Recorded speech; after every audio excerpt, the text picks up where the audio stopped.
दर्शक बंधु तृतीय टी20 मैच हारिया पर कोच गौतम गंभीर और कैप्टेन सूर्यकुमार यादव दलर बड़ परिवर्तन करने को जाउछंती। फॉर्म रे नथिबा खेलाड़ी को बाहर करी नुआ 3 जन खेलाड़ी को दल में सामिल करिसंती। तबे चलंतु देखिनेबा चतुर्थ टी20 पई भारतीय दल में किपरि रहिबा भारतर प्लेइंग 11।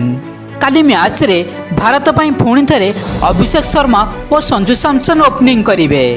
उभय प्रथम मैच पर द्वितीय तृतीय मैच रे पूरा फेल मारिथिले।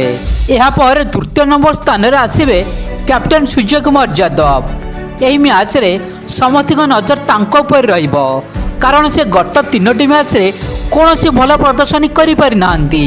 चतुर्थ नंबर स्थान रे तिलक वर्मा को आपण भारत पई खेलुथुवार देखिबे।